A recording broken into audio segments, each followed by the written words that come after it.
Hello, everybody. Hey, what's going on, everybody out there? How's everyone doing? Thank you for joining our very first Holmes Network talk show. I want to call it a talk show. Hey, listen, man, this is only the beginning. You know what I'm saying? We building around the clock every day. And that's what it's about, man. Independence. You got to start from somewhere, no matter where you start. Absolutely correct. Absolutely correct. And babe, you don't have to hold the microphone. We can hear you perfectly fine, okay? You can hear me now? Yes, I can hear you perfectly fine. Okay. All right, all right. So, do we have anybody in the room? If we do, if you are in the room, make sure you comment. Comment, comment, comment. Comment as well as share this video. Yes, please share this video. Let me post that across the screen. We are also going to be giving away a printer too as well, Yes, an HP. we have to get 500 live views. Yes, we're trying to get Don't 500 nobody live know. views. 500 live views is a lot, baby. We might get 50 live views. Now, usually on our live videos, we usually get about 200 to 300 videos. But this page right here is a page that we rarely on, but we're going to be on this every Monday. So make sure you come every Monday from 8 p.m. to 9, and we're going to talk about it, man. Absolutely. Just like he just mentioned, on our personal pages, we get a lot of views. Y'all interact with us. Y'all have a good time. Karen said hi. Hey, Karen, how are you doing? What's up, Karen? So, again, I want to welcome you to the Holmes Network. We decided to call it the Holmes Network because we are the Holmes and we love to network, and this is about business, all about business, all about branding, all about expanding. And I always say, we have a long way to go, but we came a long way. We came from a long way, and we always get asked questions of how did you start your business, and was it hard, and did you have to take out a loan, and did you have to do this, and did you have to do that? And we get those questions a lot. So we're going to answer those questions throughout today as well as each and every Monday. So I want to properly introduce myself. I am Lafone Holmes. How you doing, Miss Rosalind? I am good. I am the wife of King. King with the dream, baby. Yes, I'm a mother of two beautiful, beautiful girls, talented girls. I'm a natural hair care specialist, and I'm a celebrity makeup artist. So that is who I am, as well as I have a natural hair care line. So, babe, tell the people who you are. My name is King with the dream. I've been building and branding for decades now. I have my own clothing company called Good Guidance Everything. I'm also a brand ambassador, which means that I manufacture other brands out there. Anybody that's looking to start their brand independently, I'm the guy. I also do photography, videos. I also do motivation of people that need help as well. I'm also one that even take people in their time of need. Um, I have a big heart, and I share it to the world. It's not just for one individual or keep it to myself. The other young lady that you seen over there, right there with the white and the black stripes, right there, that young lady right there, that's my wife. I have 2 kids. We building our brand together. We just building, man. You know what I'm saying? And it's all about that independence. It's all about teaching other people how you could be able to progress. You know what I'm saying? When we all die, we can't take the information with us, so we got to spread the love. Absolutely. Um, I'm over here. I'm putting together a video I want to show you guys. So I'm trying to get that up. So in the meantime, while I'm trying to get that up, babe, talk to the people. All right. I want to touch on. I want to talk about before we get into why you working on that video. I want to talk about the things that's what's going on in the news right now with the Tekashi situation. Uh, I think it's a. I mean, it used to be a time in my life where I used to say, no snitching. But I'm at a time in my life. If you do the crime, there's no need to tell. Don't. If you've been subjected yourself to the violence, to the streets, and you plan to be gangster, what's the sense to snitch for? You know what I'm saying? Me personally, I don't believe in that. Uh, But it's a different feel if you see a kid get killed and you had nothing to do with it. Then it's okay to tell. But what's going on right now? That's ridiculous, man. You know what I'm saying? That's why right now, today in this day and time, you know what I'm saying? I live a life of independence. I love what I do now. I also love where I come from. You know what I'm saying? Because where I am today, it helped me be the person that I am.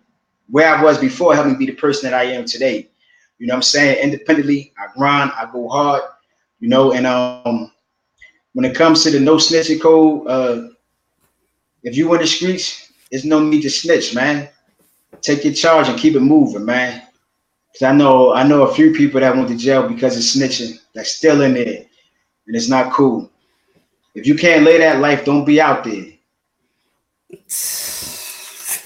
He keeps talking about this whole Tekashi thing. It's Nah, you know what? You know, because when I first saw Tekashi, I seen somebody that was marketing his ass off, right or wrong. Every time he put up a video, I would be like, "Yo, sweetheart, look at this dude. He killing the internet. He was killing the internet and like crazy." that's where I learned the whole word trolling. I didn't know about trolling and what it meant until Tekashi came around, and my husband was like, "He's trolling," and I'm like, "I don't know what trolling means." Yeah, Like, I had to learn trolling too. I didn't know what it mean either, but I know what it means.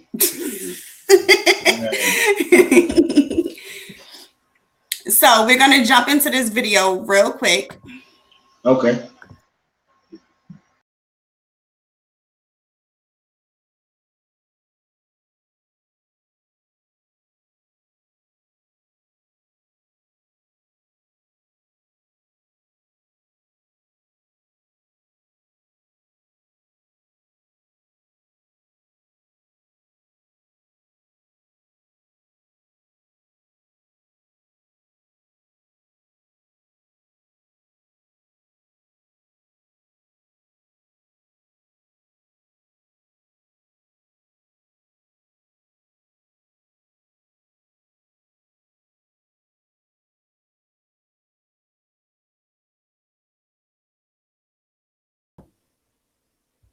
No problem. For whatever reason, we're having technical difficulties. It was playing on my end, but it wasn't playing for you guys. I really do not know why. I'm going to try it again in 1 second.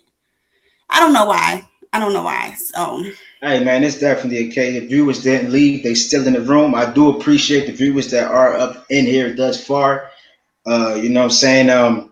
This is our first time going live and basically putting a network out there.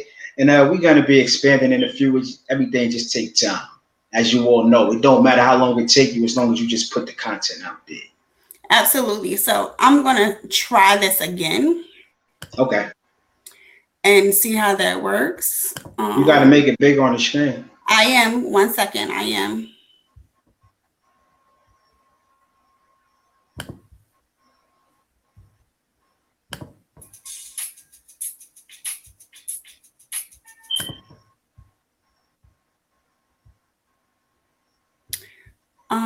It keeps pausing. I'm not understanding why. So,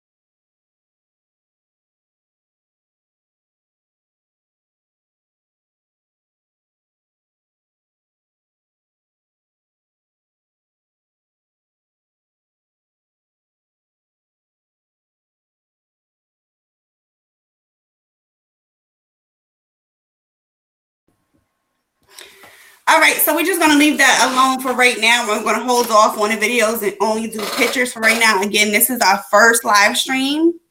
All right, so So, that means just bear with us, man. yes. Bear with us. That's what. At the same time that you bearing with us, you're gonna be able to learn some things. Go ahead. Waiting for you. No, I was just saying, just bear with us. But today we pretty much, I don't know if you guys remember Pillow Talk. And if you guys remember Pillow Talk, you know how much fun we had on Pillow Talk. You know how exciting Pillow Talk was. And Pillow Talk was just a lot of humor. And our topics was pretty much based off of what we naturally talk when, Pillow Talk at nighttime. So this is just Pillow Talk to the 100th power plus business. Does that make a little more sense to you, babe? Yeah, it makes sense. Definitely makes sense.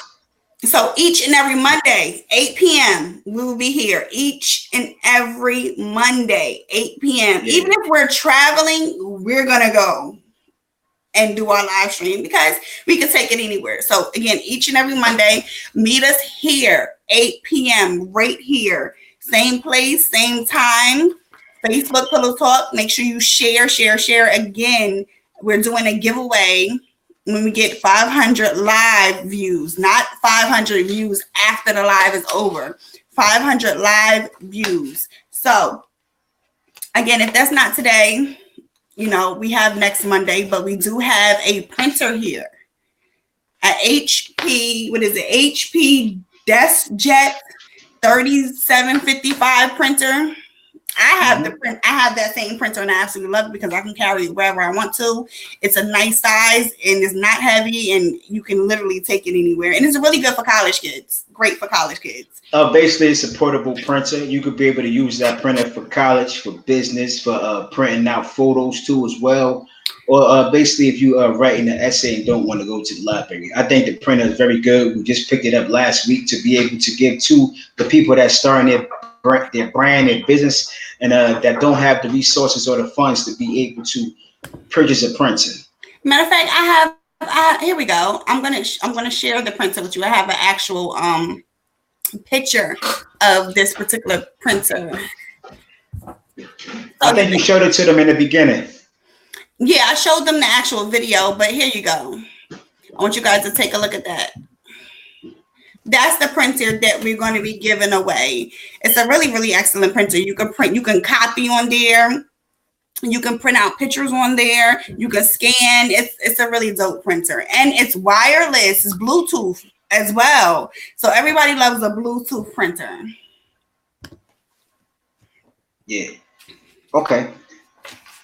So on tonight's show, we are going to talk about how we got started and why we decided to go into business together. A lot of couples, we hear this a lot. A lot of couples say they can't work with their significant other. They can't go into business with their significant other. They want to try to keep everything separate. I believe we bounce off of each other. Where I lack, he picks up. Where he lacks, I pick up. He's very good at the customer service aspect, the sales and marketing aspect, knowing the game. He's very good at that. And I'm more of the paperwork. I'm more of technology, computers, figuring anything that got to do with technology and advertisement and all that other stuff, graphics. Slow it down a little, sweetheart, because you're talking too fast for me. I always talk fast. I know, but you want me to talk like this? Whichever is better. He get on my nerves. When it comes to business, the reason why I got into business is because I felt as though I come from a street background. You know what I'm saying? And I do have drug charges in my background. And when it was time for me to exactly try to look for work, I wasn't getting paid. I wasn't going to be able to get paid my worth. So if I'm not going to get paid my worth, I might as well make my own network. And being that I do come from a street background, I'm a hustler at the heart. I come from a whole long line of hustlers. So just seeing people being able to take a product and make it bigger than what it was, that's how I could be able to maneuver when I do what I do. That's how I could be able to go to different areas, different cities, different states, different hoods, and just maneuver because I'm from the streets, and I'll be able to utilize street and business together as a whole. So that's one of the reasons why I came into business. One, because they wasn't going to give me my what I'm worth, what I feel as though I'm worth. And two, I won't be able to survive off of that. And three, I'm in this world, and I'm in this world to tell myself I'm never settling for less, no matter what the dime is. So that's the reason why I started my brand, basically. Independence and when I started going a little further with my brand, I started thinking about legacy, what it is that I want, what it is I want to manifest to the universe, so they can see something different than what they used to. You know what I'm saying? And that's basically a few of the reasons why I started my own brand. Babe. Yeah. I didn't ask you that question yet. Okay. I thought you said we was gonna talk about going into business. I was letting them know what we're gonna talk about today. We ain't even talk about our week. We ain't talk about none of that yet. See, you hard-headed, you don't listen. Moving forward. I mentioned we ain't talk about our past week. I want to talk about the experience we had when we did the podcast, and I feel like that was a little eye opener, inspirational. We did that right before we decided to. No, not right before we decided. We did it right before we actually got organized with what we're doing. So it opened our eyes to a lot of things, and it gave us a little bit of inspiration for the future. In my opinion, what you feel about that, babe? That's a pretty good podcast. The guys on there, they was cool. I would definitely work with them again. I had a good time. I had a really good time. I love their setup, so I had a really good time. And the questions that they asked, they did their homework, their research. So that's why I personally had a good time. But yeah, he doesn't want to touch on this, but I want to touch on this. The Fantasia situation. And the reason I want to touch on this is because Fantasia and her husband reminds me a lot of myself and my husband and the things that Fantasia was talking about. And then her husband's reaction to the media. Now, basically, Fantasia said that women should be submissive. And that's the main reason why women are not in relationships or can't keep a man, basically. And then, that's not what the exact words she said. But I mean, she's saying that as far as submissive, like basically wanting to take the role of basically everything. Like if a man tell you he gonna take you out to eat, there's no need for you to say, well, let's go half. Like basically, like all of that independent stuff, it's okay to leave it at the house before you leave out the house. But just make it seem as if like you need a man, as opposed to making it seem like you don't. And I think that's one of the things that we spoke about when we first started going out. I asked her, I said to my sweetheart right here, I just want to know who her I'm talking to. I said to my sweetheart beforehand, I said, sweetheart, do you want me or do you need me? Because I want to make sure she understood exactly what I'm talking about. And she said, I need you. And I said, okay, because a lot of people, they don't realize in life, people that word need is basically the word need is it's not a word to say that you begging or you yearning for somebody. It's just basically saying I need you in order to grow. You know what I'm saying? Needs are bigger than wants in life. You know what I mean? So it's okay to say, you know what?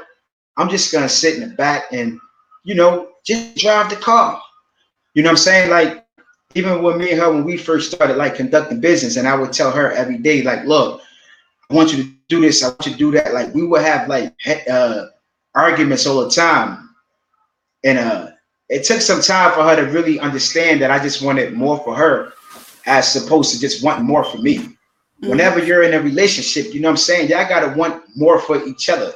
You know what I mean? I see a lot of people in relationships, they don't push each other. They push each other away as opposed to pushing each other together. You know what I'm saying? So with the Fantasia, like she was just basically saying, just relax. Let the man just not take care of you. Basically, not take care of you. That don't mean taking care of you, wine and dine you, and all of this type of stuff. That means just taking his word and just following his lead, because he's not going to lead you in the wrong direction, especially if that's the man that you chose. I hope I answered that correctly, though. What you think? You did answer it correctly, because that's exactly what her husband actually said. He said something on the lines of that. I'm over here trying to actually get the video up. Okay, so that's what. No, don't even worry about putting up the video. You know what I mean? Don't. Yeah, because you was messing up a little while ago, but it's cool. But remember when we had that talk when we first started going out, and it is like a similar situation because they got married like 3 weeks after knowing each other, and I think when it comes to that, uh, I think when it comes to that, it's not about the timing or how long you know somebody. It's about the connection. Like when you meet somebody, you're not like when me and her got together. You know what I mean? I never had like the feeling or connection to say I just want to marry any female that walked in my path.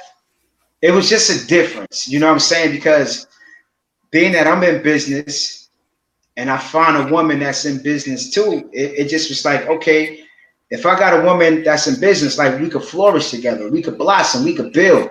You know what I'm saying? And ever since we've been together, like we just been building each other. You know what I mean? It has always been a building process. I definitely agree with that. When me and my husband first started, I'm gonna say dating, even though we didn't date. So I'm gonna say dating. When me and my husband first started dating, and I would tell people that I was serious about him, I got a lot of looks like, you just met him, you this, you that. And a lot of people fail to realize I didn't just meet my husband. We just became serious, but I knew my husband since 2008. He was just doing whatever he was doing, and I was doing whatever I was doing. So he wasn't new to me, he was new to you. So a lot of people was like, but you don't know him, and how can you do this? Yeah, we had just finally met in person. Yeah. We had just finally met in person. How can you do this and how can you do that? And it's too soon. And what you know about him? And you know, we got all of that. And I'm pretty sure he got that on his end too. He got sisters. So I know they questioned him about like, who is this girl? Like, where did she come from? All of a sudden you want to be engaged and we barely know her and all that. And my personal feelings about that is it ain't for you to know him. You know, and listen, man, it's about living life. You know what I'm saying? If you happy, you happy. You know what I'm saying? You don't got to explain yourself to nobody. You don't got to explain yourself. You don't got to explain your circumstances. And that's what a lot of people don't realize when they even come to business. You got people that's going to distract you from your business and say you can't do this and you can't do that. As long as you keep your focus, man, that's all that matters, man. I agree. So we're going to get off that subject. Here go a real passionate subject. First and foremost, I'm going to touch bases on it first, and then I'm going to have him finish the subject. So the Steve Harvey and Monique situation. Go ahead. We talk a lot about that situation randomly, like not just once, randomly, because situations will come up about, and we always refer to Steve Harvey in that case. And I call Steve Harvey a sellout, me personally. And when Monique first would start going on her rants, I didn't understand it. I didn't understand why she would go on her rants. I didn't understand why she felt the way that she felt. I didn't understand why she just didn't take the certain amount of money. And then when she finally went on the Steve Harvey show and she explained herself and Steve didn't understand, I understood. I understood why she felt that way. I understood why she wasn't going to sell out. I understood why she wasn't going to take less than what she deserved. And she was going to stand up for what she believed in, and the amount of money did not matter. And Steve basically kept saying like, well, I got a family to feed and I got a lifestyle to maintain, and I'm going to do this if they say do that. You know, pretty much he was going to be a monkey, a dancing monkey. That's what he was going to be, and it didn't matter the cost. His integrity did not matter. And I lost a lot of respect for Steve after that. And karma, right after that interview, slightly, I don't even know, it could have been 2 weeks, it could have been a month, it could have been 2 months, I don't remember. But right after that interview, Steve lost his show and lost Family Feud. And I mean, that's what he get. Nah, I'm not gonna say that that's what he get. I say that. I'm gonna say that That's what he didn't understand. I'm gonna say that's what he didn't understand because it's basically like when you with a team. You could be with a team, right? And you got 20 people on your team. Let me just bring back the Tekashi situation. Tekashi was with a big team, right? And with him being with that big team, he didn't understand that people was gonna do certain things to him because we all on the same team. So you think it's all good when it wasn't all good. You know what I'm saying? So when a lot of people when they in the industry or what we think is the industry and they get millions and billions of dollars, I question how much are they really making? Because I see a whole lot of actors and actors work until they like 80 years old and they be Mhm. dead and even celebrating life without even just relaxing for the last 10, 20 years of their life. They work their asses off. So, even in that aspect, it makes you wonder like how much are these people making? You know what I'm saying? The moment that you sell out your people and you start thinking that you better than somebody, it's not about that's what you get, it's what you didn't understand because you didn't understand that at the end of the day, we all need somebody. We gonna all need somebody in the future. I need people in the present, the past, and the future because they all help build me and uplift me. So what he didn't understand is that he thought that those people that helped him basically is the ones that's gonna keep him there. When the ones that keep you there is your people. Your people is the ones that keep you surviving because those are real people that's down with you, that's gonna see that want to see you progress. So it's about what he didn't understand. You know what I'm saying? Never, hey sweetheart, never look at somebody and say that's what somebody get because they don't get it. That's just a life lesson learned from him for him. You know what I'm saying? And now he gotta be able to go back and figure things out and go back to the drawing board. It's basically like starting all over again. And now you gotta shop yourself around to other network or another business to see if they're gonna even appreciate you over there. So that's what I gotta say about it. I mean, we both have our opinions. Yeah, it's okay to have different opinions. We don't have the same mind, sweetheart. No, we don't. It's just as simple as that. We don't have the same mind. But again, it was just disgusting to me. And we Yeah, talk, it we talk, was. we talk about that a whole lot. We talk about that a lot. And I remember I showed you his last show, Yeah, and he was just like, he was very humble his last show. He wasn't as cocky as he normally is. He was very humble his last show, and he was like, I don't know what I'm gonna do, but I'm ready to turn the page to another chapter. And that's basically what he said. And he was like, just keep your eyes on me. And I hope that, not to say the independent route, but I hope that he doesn't sell out. I hope that he doesn't do anything for a dollar, do anything, for that check. I hope that he doesn't. I hope he learned his lesson and Monique taught him that lesson. I hope so.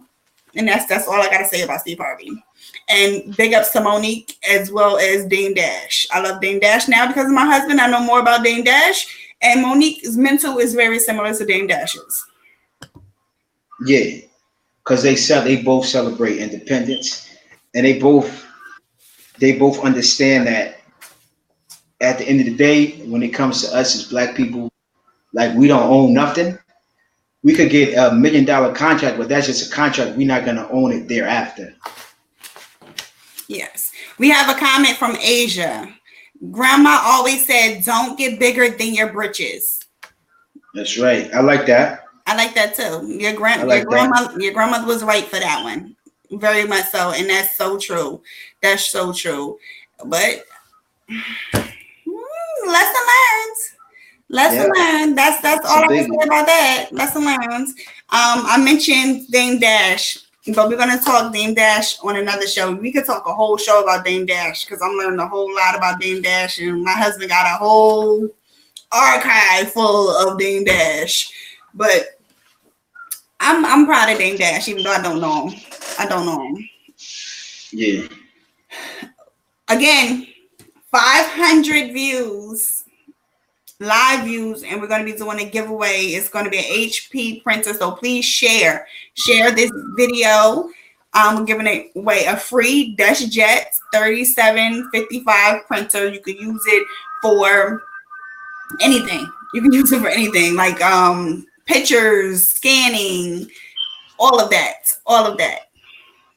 Business, if you got a college student, you could be able to give it to your college kid. If you are a college kid, you need a printer. If you need if it's for everything. You need to print out some pictures or something that you want to give to somebody. Christmas is coming up. Christmas is around the corner. It happens so fast. You can wrap it up, put it under the Christmas tree. Man, it's whatever, man. Very much so, whatever. Where am I at? I sent you something. Okay, so where are we at right now? Hold on 1 second. Besides that, everybody, my week was good. I definitely had a good week. Friday was my sister's birthday. You went somewhere without me. Yeah, I'm going to say it. Sweetheart, ain't you over there finding out the next thing? Yes, so what? You ain't gotta tell him I went somewhere without you. I'm not sure. I ain't got no leash around my neck, baby. Anyway, we went somewhere without me. For my sister's birthday. We had a good time. You was busy. You was with the girls. We had a good time. We went somewhere for my sister's birthday. I think she turned 34, 33. I'm not really sure. Yesterday I went to go see my cousin Dougie. How was that? Oh, that was a good experience. I haven't seen him like in. I haven't seen him like in maybe 2 months. I ain't seen him in like 2 months. My cousin Doug. That's when we used to always be together. That was like my right arm. Don't you got a tattoo? No, that's his brother. I got on my arm. Oh, I know that's his brother. But yeah, I went to go see my cousin yesterday. It definitely was a good experience. I haven't seen him in a couple of months. Right? We just was talking about the Tekashi situation. Like somebody snitched on him, and he doing 24 years right now. He got 14 years in. So I try to do as much as his bid with him as much as possible. Whether I'm sending him commissary or taking a visit. If you got a loved one that's behind those walls, man, reach out to them. You know what I'm saying? We all feel as though we lonely at some point in our life. If not, sometimes we get it. You know what I'm saying? But I saw him yesterday. Today we was preparing for the Holmes Network today. We did have a little bit technical difficulties. I don't know what was going on, but we got it together. We here with y'all. We got like 30 people in the room. Thank y'all for that. We got some people that is sharing the video. Thank y'all for that. You know what I'm saying? And to the supporters out there, man. Thank y'all, man. Just for basically believing in us, man. Thank y'all for believing in our businesses. Thank y'all for believing in our marriages, and you know what I'm saying. Thank y'all just for believing in us. That success is basically is gonna always be continuous, just as long as we stay strong and keep God first and have faith that everything that we do, man. Thank y'all, man. I agree. We're gonna take a commercial break, and then we're gonna be back with the popular questions that everybody tends to ask.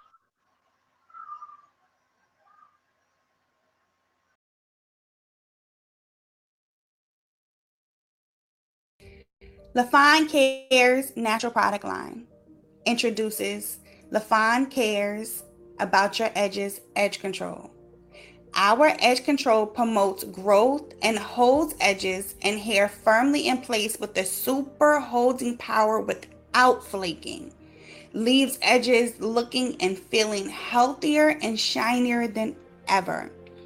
Lafone Cares Edge Control is great for natural hair. Came here to get that crack. The stuff. What's the stuff? What's the stuff? Lafone Cares Edge Control. Oh, okay. Oh.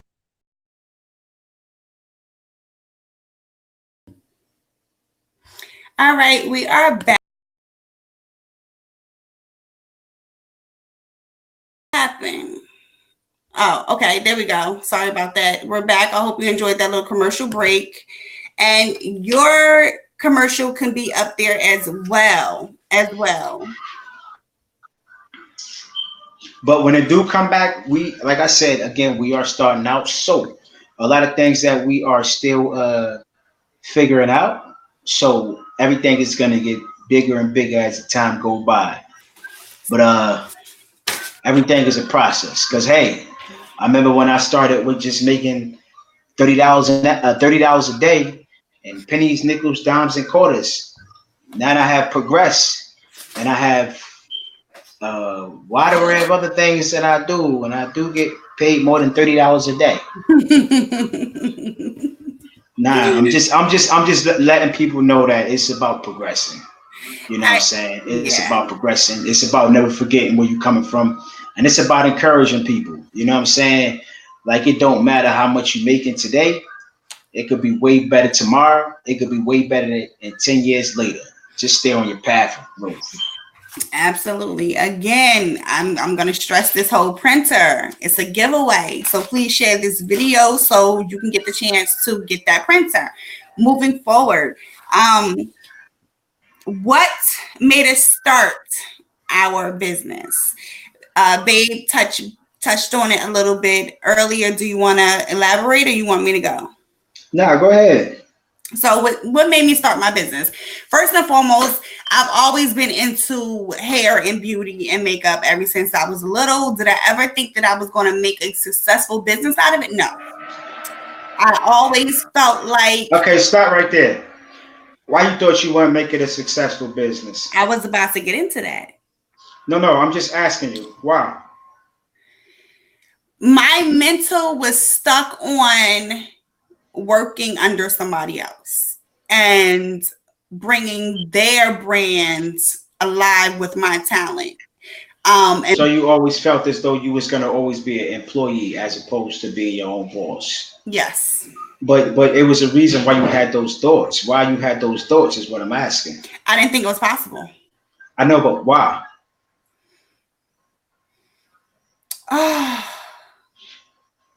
I would think because of people in my ear. Like my father always told me, no, don't work for anybody. My father always, pushed me to do me and work for me, and you could do anything that you put your mind to. But he was only one person. Everyone else told me, get a job, do this, go to school. You're not going to make it doing hair. I've heard that. So when my talent started to really come forth and people would see, okay, well, she's really doing something. Then it was more inspirational things. And then it kind of put a battery in my back. Okay. So you needed to be surrounded by more inspiration and more motivating people to make you see something differently. Is that what you're saying?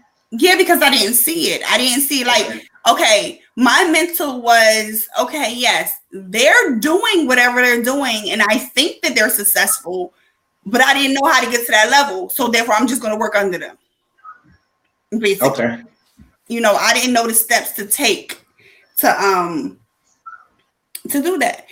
So it took me not liking what I was seeing in salons for me to want to change. Okay.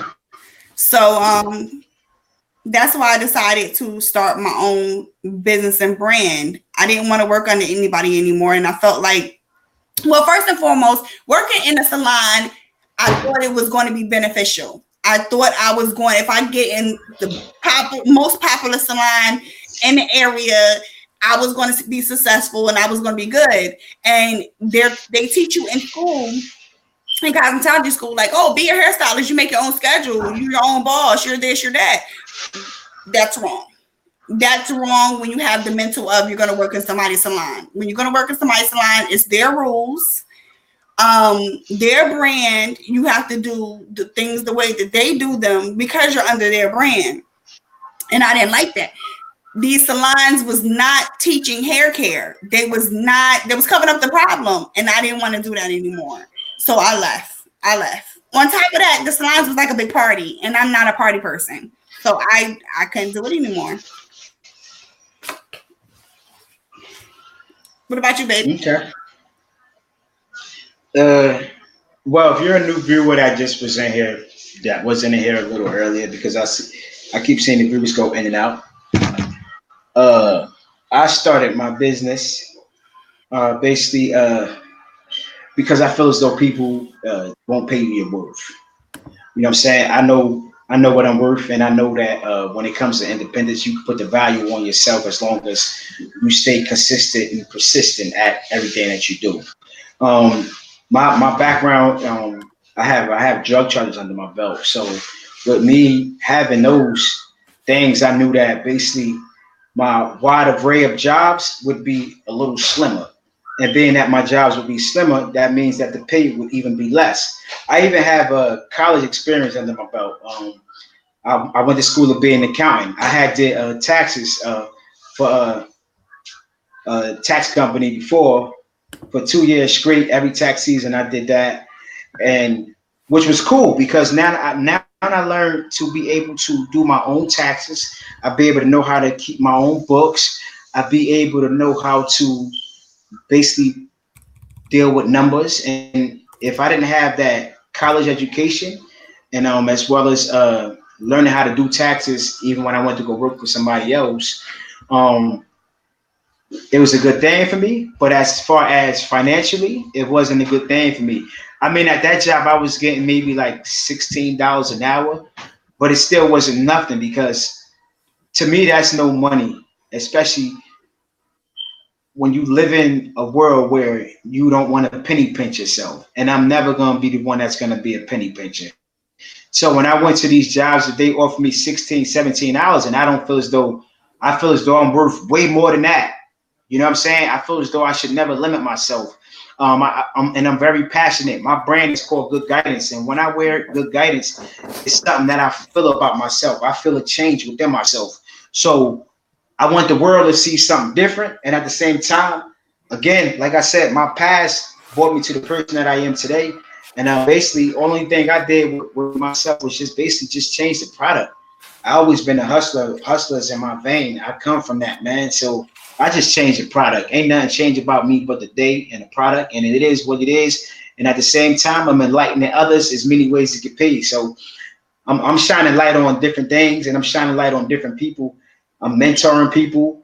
You know what I'm saying? So when I give that to people and it help other people grow, that's why I started. I started for numerous reasons. I just can't say one reason. I started for numerous reasons, but those are basically one of the few. One of the few is to be able to let other, let other men see other different men that's doing something for themselves. Let other men see that no matter what, if you got drug charges or any type of charges under your belt, that you can create your own because they're not going to give you what you're worth. Let them see that you can start from anything, from anywhere. You can start with $1. You can start with nothing. You can just start with passion. You know what I'm saying? And the heart is what make you, man. You gotta have that heart, man. So yeah, I hope I answered that properly. What age did you start your business? Don't matter the age, but if you want to talk, what business? I Okay. always been in Okay. business. Okay. What? Here goes the better question. What age did you quit working for someone else? Oh man, I quit working for somebody else in like 2000 Don't say the year. 2000 Don't say the year. Just 2000. tell me the age. What the people? What eight? What the year? It was like 2008. That was the last out of my whole life. I had like maybe two jobs. I was I just had my saying. I didn't want you to calculate wait. your I age. had my first dream job when I was 18. My first dream job was Tell Popeye's Chicken. Popeye's Chicken. I used to go to Popeye's you every wanted that job. every. That was my first job. The first job I ever filled out an application for. I got the job. During this time, minimum wage was like $5.15 an hour. And boy, did I tell you, man, I used to go to this guy. Like I didn't know about the work field. I didn't know how often you're supposed to ask for a raise. But I think I was like at like about 3 weeks into the job, and I went to the guy. I'm like, man, can I get $1 raise? He was like, $1 raise? You haven't even been here that long. I'm like, yeah, but I'm only getting $5.15 an hour. It didn't make sense. I was still working. I was still working Popeyes because I loved that job, and I was still in the streets hustling. So it was like, but I wanted to work at Popeyes, and I was there. I was at Popeyes for about 7 months, yo. I was there like 7 months, yo. Just really at it because I loved it, man. I loved what it represented. I loved it, man. And that was my dream job. And then thereafter, I was like, man, this fucking job, this shit is bullshit, man. $5.15 an hour, and you can't even get. Again, this was like years ago. $5.15 an hour, and I was like, I couldn't get $1 raise. They told me I had to wait like 6 months before I can even get a 10-cent raise. And it's like, man, after that, I did the taxes like a couple of years later, like in 2000, 2007. I did that for 2007, 2008. And then one day I went out and I was around like a couple of more people. And it was like, they was all business, but they was doing business and they was dressed like me. Like they had hats on. They ain't had no suits and ties on. And I'm like, I thought business people have to wear suits and ties. But that was what I saw when people would go to work. They'd go to work with a briefcase and a suit and tie. And I'm like, and these people didn't have on a suit and tie. And I'm like, wow, I don't need a suit and tie. And I'm like, man, forget that, man. Let me just go outside with some product. I went outside with some product, man. I was like I said before, man, I was making $30 a day, quarters, nickels, dimes, pennies, everything, man. I took it all. I took it all, and I took it all because of the fact being I know from where I come from, everything add up, man. I used to be in the streets. People used to come to me with $10 worth of quarters and say, "Let me get a bottle." So yeah, till this day, I still take pennies, nickels, and dimes. My shirts is $20 per T-shirt. If somebody come to me with $5 worth of quarters, yeah, I'm gonna take it. I don't discriminate. I just went to Meat City the other day. Got $8 worth of bacon. I had $6 worth of quarters, nickels, and dimes, and I had $3 worth of pennies. I had the bacon was $8.74, and y'all can see that video on Instagram. King with the King. You can see that on Instagram, man. I go to stores with pennies. I don't care how much money I got in my pocket. If I got pennies and I got quarters and I got dimes, I'm gonna spend that first. People they forget, like, you know what I'm saying? Everything add up. Like, just like if I go to the corner store, if I buy a bag of chips and they're 99 cents and I hand you $1, give me back my penny. You know what I'm saying? The people will be like, it's $1. No, it say 99 cents. Oh, you want a penny? No, you must want my penny. That's why you asking me, do I want my penny back? Yeah, give me my change. Give me my change right now. Babe, you did not answer the question. I asked you what age, not the year. Sweetheart, I'm not going to go into no age of anything. I told you 2011. 2008 was the last time I had a job. I had a job twice out of my whole life. I worked for the temp agency 1 year, 2007. Then I worked for them again, 2008, and then I had Popeyes. I had 2 jobs out of my whole life. The reason I wanted you to say the actual age and not the year is to let people know you're never too young and you're never too old to start your own business. Man, I started my business full time like in 2006. But as far as branding, I really didn't know the branding aspect, man, until like maybe 2000 and 2009. Because when you I didn't go to school for business. I went to school to be an accountant, and they didn't teach me business and branding and all of that. I learned branding as far as being out. So you're never too old to start no business. You're never too young to start a business. I mean, I've been telling Corinne about doing her business, and she's 8 years old. You know what I'm saying? But right now she's not passionate about it. So I'm not gonna push her to do it because it's gonna be like, all right, it's gonna take away from her childhood. So whenever she's ready to say, okay, Daddy, I'm ready, then I'll push her. But until then, I'm always going to encourage her to want more at this age. But you're never too young or too old to start a brand. I don't care where you start from, man. Just start. Okay. Well, to answer my own question, I left the salon at 26 years old and started to brand Touch by Lafone on my own with independent, no help, nobody. So that's what I wanted to touch bases of. What was your very first step? Like, what was the very first thing you did? Me, myself, my very first step was my website. That was the very first thing that I decided to do when I wanted to branch off and do my own thing. Was I created a website. I wanted to look a certain way, so I created a website. That was my very first thing. My very first thing was putting every dime that I receive into the business. And then once I started building up that cash flow, I started basically getting product that I think will be good, and then being able to do my own product. To whereas basically you pay somebody to do your product, and then after a while you take all that money and you be able to make your own product. Do you understand what I'm saying or no? You invested in yourself, basically. That was your very first step, was you putting money back into your brand. That's the same thing I did. I invested in a website, but I just wanted the straight up first thing that you did. So your first thing is you went and you purchased stuff, correct? No, my first thing is I paid somebody to get the merchandise from them, right? When I paid that person, they give me the stuff. I'm taking the merchandise. I'm selling the merchandise. So every time I'm selling merchandise, I'm taking the money back. I'm not spending no money. I'm not spending no money. So when I'm not spending no money, after I finally get a certain amount of money, I take that big lump sum of money, I take it back, right? Let's say if me and you in business, I don't know you, you don't know me.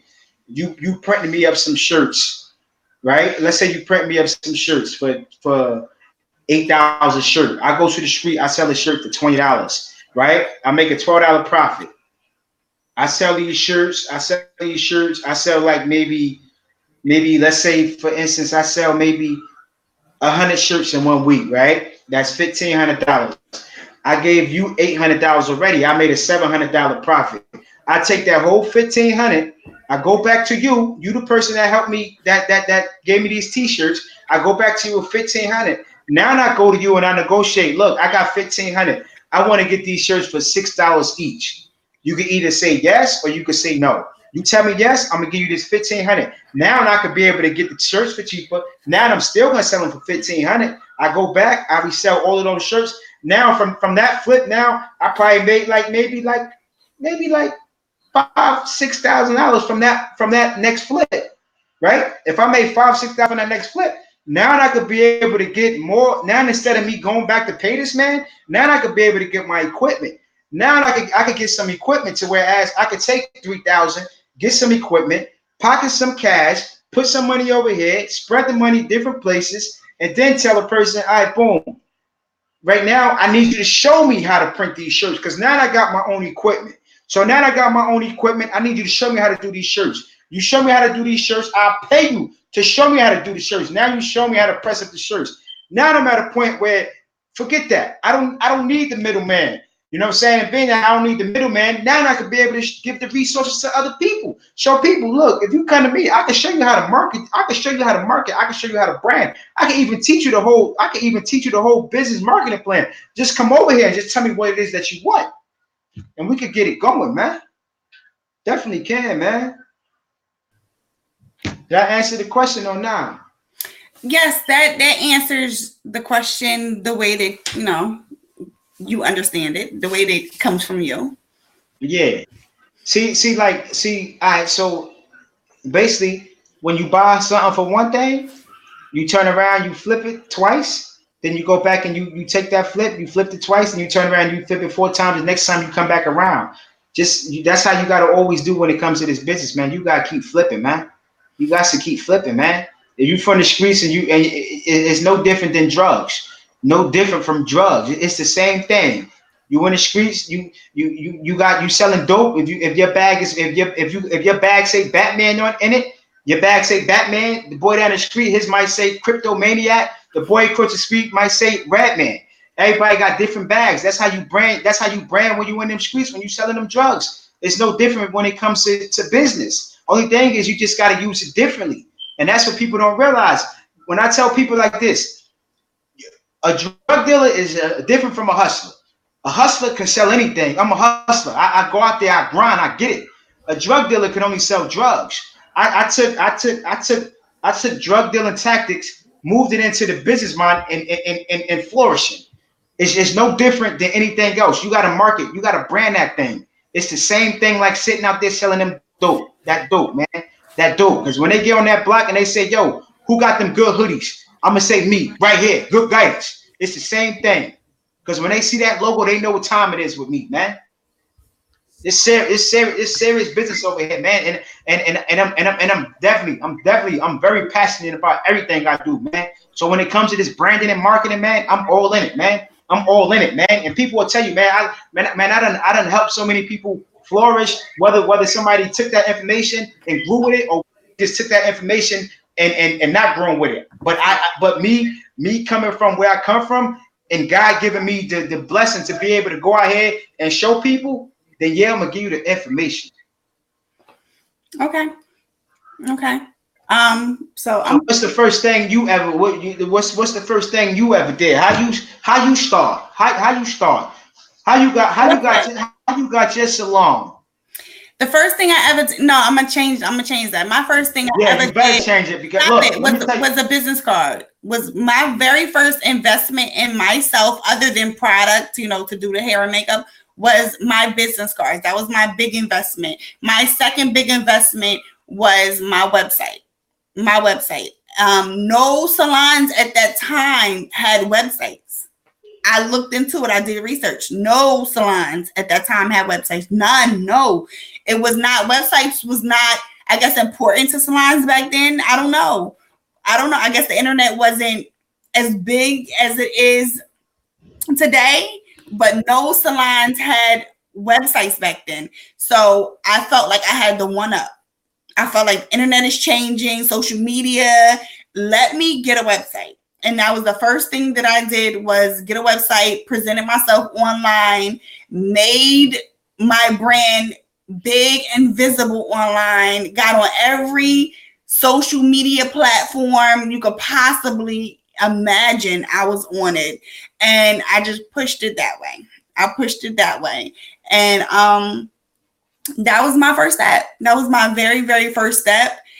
And I'm very proud of that step, because I got a lot of people saying, you're so professional. The way you do things, you have a policy.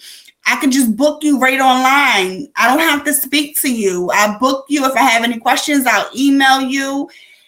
My portfolio was up there. Breakdowns of hairstyles was up there. I had a blog at that time that explained all the different hairstyles and the hair care to take care of each and every hairstyle. And then the main reason I did that is, I'm be very, very honest. I'm not a one-on-one people person, meaning I don't like to talk much. So to avoid that one-on-one contact, I put everything possible on the website so they didn't have to ask the questions to me in person. So everything that they absolutely needed and that I can, any questions I can think of, I put on the website, and they loved it. They loved every aspect of it. And that was my first investment in myself. And my second investment was my equipment, my products and my flat irons, and making sure I had high quality equipment for my clients, and to make sure that my clients would be very much so happy. So, babe, does that answer your question? No, you just did a whole lot of goddamn rambling. You know what? The disrespect. Hey, listen. Basically, you want to tell them that you basically was grinding. You put out the business cards. You was on different websites. You was on different platforms. You made yourself being seen. You basically you're not a person that like to talk too much, but at the same time you want to be seen. You know what I'm saying? So just you got the business cards. I want to say this because you said the business cards, but what I want you to tell them is that you basically you grinded. We all could get a business card, but what is it you're gonna do with that business card when you get it? That's what a lot of people need to understand. You know what I'm saying? When you get a flat iron, well, what is it you're gonna do with that flat iron after you get it? So I just want you to just basically when you saying what you're saying to the baby, I just want you to basically tell them like, look, you got the flat iron, but you put it to use. You made sure that you got some clients. You made sure you got some people in. You stayed on all these different websites. You stayed on all these platforms. You know what I mean? Like, you know what I mean? And you putting it out there. Like, you stayed up sleepless nights. You didn't miss a heartbeat. You know what I'm saying? You woke up in the middle of the night with a vision, and you wrote it down, and you stayed up thereafter, trying to get to that vision that you had in your dream. So what basically what she's saying is that everything that she did, she made sure she put her money into it and she stayed persistent at it. So when it comes to this business, you got to be persistent. You got to be on it. You got to be consistent. You got to be everywhere where the people at. You got to go find the people. You got to never give up. You got to tell the people, whoever doubting you, you got to ignore all of that. You just got to keep it moving, man, because people definitely going to doubt you. People going to laugh at you. People not gonna understand it, and people they just basically think that you know better, like you're not gonna do nothing better than what you did last year. You know what I'm saying? People, man, when you survive it and when you survive it in this world, man, people gonna say things that might not be pleasant for. You know what I'm saying? But at the end of the day, you gotta use all of that to be able to say, yo, you know what? I appreciate your comment, but I'm still flourish. And you don't even got to tell them that. You just say, all right, thank you for your feedback, and just keep it moving. Because you can even have people in your family that's not going to support you, that's not going to root you on, that's not going to be a cheerleader. Because I'm going to tell you, you know what I'm saying? Me and her, we together, like, I'm her biggest coach. I'm the one that's sitting there like, go. I'm not playing with you, yo. Get it. You know what I'm saying? Like, you know what I mean? Like, it is what it is. You know what I'm saying? Right or wrong? That is correct. Real talk, right? For real talk. Like, you know what I mean? Like I'm coaching this. You know what I'm saying? Like, if I'm doing something, and if I feel as though like she had a standstill, and I'm gonna say, yo, it's time to go to the next level. And she'll probably be like, oh, I ain't ready for that. No, you ready for that. Because you too comfortable. Get out there. Let's get out there together. Let's go do this. Straight like that, man. Right or wrong? No, you're absolutely correct. So I want to touch bases on the last question. This is something that somebody actually asked me. So once we finish with that, we're gonna go in the questions from the audience. Okay. The viewers, because we have a few of those questions that I'm gonna put up on the screen. But I was asked, what advice would you give your 20-year-old self dealing with business? Like everything that you learned now, what would you tell your 20-year-old self back then to help them avoid going through whatever they was going through? You asking me, or you gonna answer the question yourself first? Okay, I'll answer the question myself first. Don't be scared. Don't be scared. Just jump and fly. You're not gonna fail. You're not gonna fall. Just do not be scared and go for it. That's what I would tell my 20-year-old self. And don't listen to other people's opinion. Follow your heart, follow your gut, and go for it. Go for it. Do not listen to anybody. And you're gonna have moments when you may fail. But guess what? You're gonna take those lessons and turn it into something amazing and great. And it's going to be worth your while at the end. That's what I would tell my 20-year-old self, because I doubted myself so many times. I felt like, well, for one, my 20-year-old self felt like I could do everything dealing with hair. Oh, I'm going to cover every hairstyle you could possibly imagine. I'm going to learn it and I'm going to do it. And if I know how to do everything, I'm going to get this big clientele and make all this money and it's going to be great. Wrong. That's totally wrong. If money is what your goal is and what is going to motivate you, exit out. If you don't have a passion for what it is, you don't need to be in that particular business, because guess what? Money can go. Money can disappear. You can have no money and then you have no passion for whatever it is and what else you got. Now, if you got the passion for it, that money is going to come and it's going to stay. So yeah. I would tell my 20-year-old self to go for it. Jump, leap, and go. Go. Don't look back. Quit your job. Do what you got to do and go. Hey, listen, let me tell you something, yo. You know what's so funny is that when I tell people quit your job, they be like, what are you, crazy? I got bills. How am I going to quit my job? I say, you might got bills, but do you got faith in yourself? You might got bills. Do you got faith in yourself that them bills going to get paid whether you got a job? You know what I'm saying? You might got bills. You know what I mean? But what I would tell my 20-year-old self is stay focused. Stay focused and stay at it. Stay persistent. You know what I'm saying? Have patience, because the things that I do right now, I actually didn't understand patience until maybe like 10 years ago. That's when I understood patience. Patience is a word that a lot of us really don't even think about. And when I say having patience, it's basically having patience for even a change, basically having patience for growth of yourself, basically having patience in your relationship. You know what I'm saying? So I definitely would tell myself to have patience, because what might be a bad situation right now could be better tomorrow. But as long as I stay focused and patient on it, everything will flourish and will be able to blossom and grow.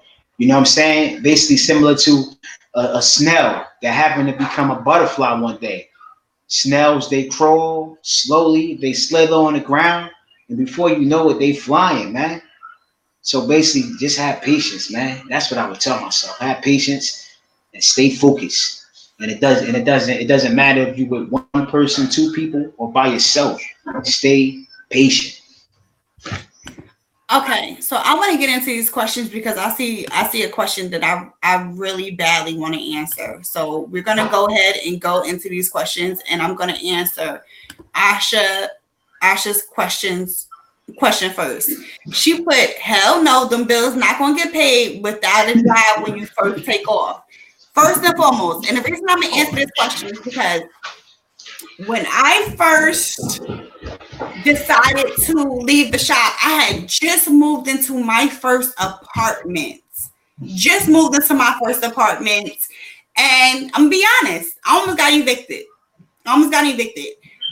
Because I didn't. Me too. I didn't handle my responsibilities and waited for somebody else to do their other half, and it didn't happen. So, and it was just a continuous thing. So, to answer your question about bills, when your passion is involved, your bills will get paid. You will grind because you have nothing. So, when I went to court, because you go to court, if any of you almost got evicted, you know the process. You go to court and you have a mediation. They decide, okay, what you want to do. Are you going to pay or what you want to do? My landlord was like, you have one more month before your lease is up. So I'm going to let you go. I'm not going to re-sign your lease. So I'm going to let you go and you don't have to pay anything and it won't be on your credit. So I had a month, less than a month, to get up and go. All right. Oh my gosh. So it took 3 days for me to come up with $3,000. That was my deposit to move into my new place. That was the truck to move and whatever else I needed to move and whatever bills I need to pay and to take care of my daughter, and whatever else. I had to come up with $3,000 by myself, no help, and I was Friday, and I was living with somebody. So and still had no help whatsoever. So I did it in 3 days. I promoted. I did specials. I grind. I didn't sleep. I came up with it, and I came up with every last dime in less than 3 days. So when your bills need to get paid and you have a passion, you're gonna make it work. You're gonna make it Yeah, definitely. I was in the same situation. Uh, Corinne was just born, and I was the girl that I was with. I was giving her the money for the bills, and if my siblings in here, they could vouch for this too. I had an eviction notice on it. We had a brand new baby. The baby was only 2, 3 days old. That eviction notice was just on the door. Mind you, the girl, I'm thinking she was paying it because I'm giving her the money. And I'm gonna tell you, never give nobody your money neither. All right, that's just one I just want to throw in there. Everything that I do right now, everything is all in my name. Everything. My house is in my name, my car in my name, my business in my name. So nobody never gonna steal nothing from me. All right. So besides that, right, I'm giving her the money to pay the bill. She's not paying it. Boom. My daughter just born. Go. We bringing my daughter home. 3 day. The third day, got damn eviction. As soon as we from the hospital, the eviction was on the door. I go out to the streets. I'm grinding. A whole week. It took me 1 week. I got $3,000. 1 week. If my siblings in here, they can vouch for that. And I got it. I hit the block at 9. I hit the block at 9. I finished at 9 every day. My daughter was born that Friday. I was on the block that Monday. From Monday to Monday, I got 3,000. I stayed in that apartment, and I just was like, all right, you know what? This ain't gonna work. I can't be with nobody who I'm gonna give my money to, and they not spending the money on my bills. And again, my siblings, they can vouch for this. They see me take that eviction notice, pay it off, and at this time, my apartment that I had, it was in my sister's name. And yeah, she'll tell you, man, I had an eviction notice, man, when Corinna was born, and she was only 3 days old. But I got out, I hit out in them streets, man. I can't see myself, my kid in no shelter, or going to shack up with some. No, I mean shacking, like it was three of us. So how we gonna go shack up with somebody else? That wouldn't make no sense. So when them bills gonna get paid, man, them bill. Yo, I've been in situations where a car, something can mess up, and I say to myself, dang, I gotta get the car fixed. Car costs $1,200. Dang, I gotta get the car fixed. Costs $1,200. Best believe I'm gonna hit that block. And when I hit that block, I'm gonna tell them. Same way when I bought my house. My house got oil in it, right? I bought the house. I spent all my money for my down payment. I had nothing left. And when I say nothing, I mean no green money. But when I bought this product, this is already money. I bought the product to the street. I had oil. It was 5 of us living in the house when I bought my house. All right. And we had 2 kids in the house. Right. My niece, she was like 2. Corinna's was like 4. And I knew I had 2 kids in the house. Hit the block. I hit the block. I'm telling people like, look, I need you to buy some of these hoodies. Where's Bond? I got kids in the house right now. I got to get oil in there. They're like, for real? They like, I'm like, yeah, I got oil. I just bought my house. You know what I mean? They're like, all right, I'm selling them hoodies $35, $40. People was just giving me money like left and right because I'm telling them like, yo, this ain't no game. Like, I gotta provide for my family. Word is Bond. Second day, I had like $1,000. Called them up. They came and bought that oil. When you got them bills, you're gonna go hard because at the end of the day, you gotta take care of you. Mm-hmm. Ain't nobody gonna take care of you but you. Just like nobody gonna take care of me as good as I take care of myself. That is like me and her, Harry. She gonna take care of me. I'm gonna take care of her. But at the end of the day, I'm gonna take care of me. I'm gonna take care of me because I'm in love with me. I'm in love with her, but I know I'm gonna take care of me harder when it comes to certain things because I might got needs, but she's not gonna be able to cater to all my needs. As well as I'm not gonna be able to cater to all her needs. I got to go out there and get it hard. Or either I'm gonna blame somebody else for my downfall. And that's not something I want to do in life, man. So yeah, man, you can quit your job. Because as long as you got that talent will pay for itself. The talent is the passion, man. That talent is everything, man. Bring that talent out, man. They gonna pay for your talent, man. And it's not gonna feel like work, man, because it's love. So we got another question. It's very similar to the last question, kind of, sort of.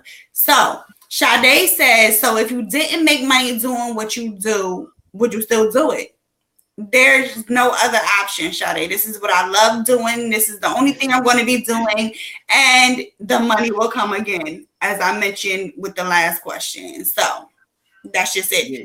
If it's not about the money, like I stated, it's the passion. It's the passion. Now, if you ask if this wasn't my passion, would I do something else? Absolutely, because it's not my passion. But being that this is my passion, this is what I love to do, I'll do it. I told my husband a long time ago, I could be a billionaire, a millionaire. I still have to do some form of hair. I don't care if it's once a week or whatever it is, because it's my peace, it's my love, it's my playtime. This is something that I love to do, and I'm not gonna stop doing it as long as I possibly can do it. That's just it. Yeah. Just like I said earlier, like when I first started, I was making $30 a day, and it was in pennies, nickels, dimes, and quarters. I was taking it all. You know what I mean? I think when I first started, I think I was basically like a panhandler and didn't even know it. But at the end of the day, I knew it was something that I wanted to do, and I was passionate about it. And God kept telling me, "Yo, just stay focused, remain humble." And that's what I did, man. And I talk to God every day, and I ask God for a path.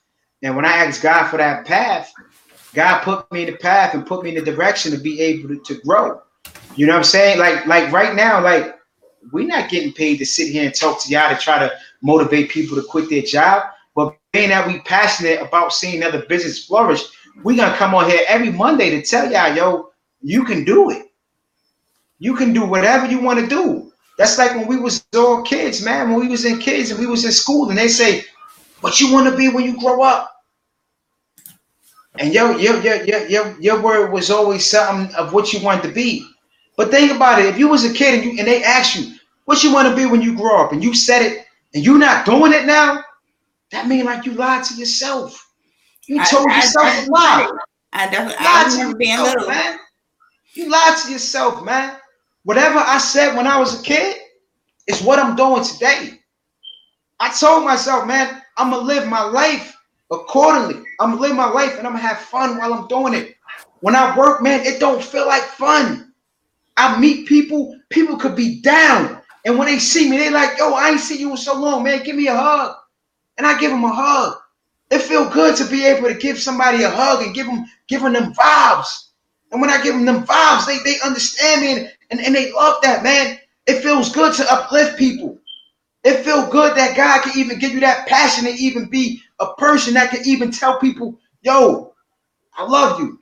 And they feel it. People can hear the word love and don't even feel it because they don't even understand it.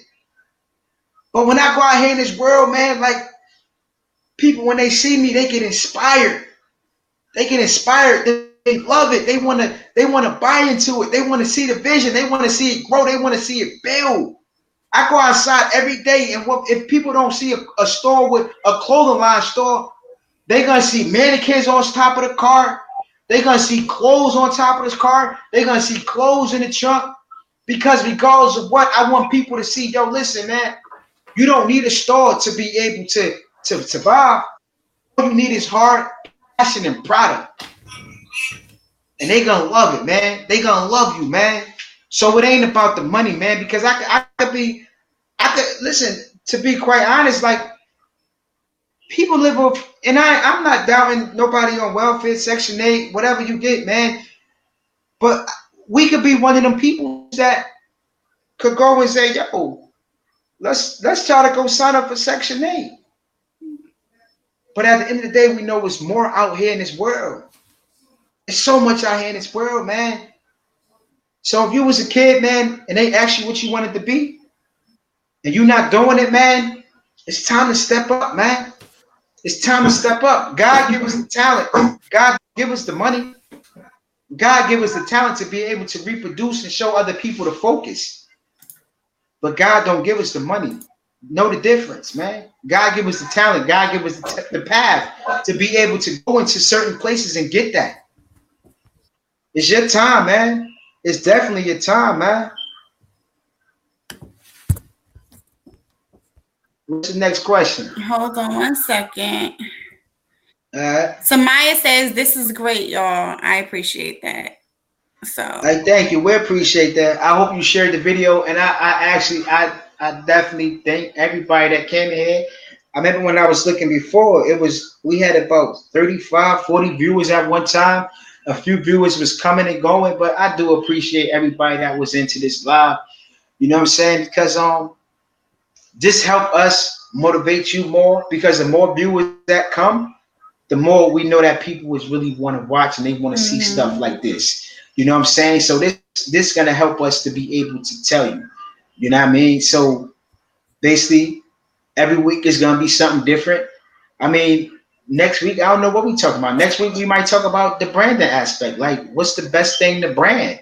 How should you brand? You know what I'm saying? It's going to be something different every week. But just stay in tune with it, man.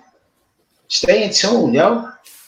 Next question is, at some point, did you feel like the business would fail? The business would fail.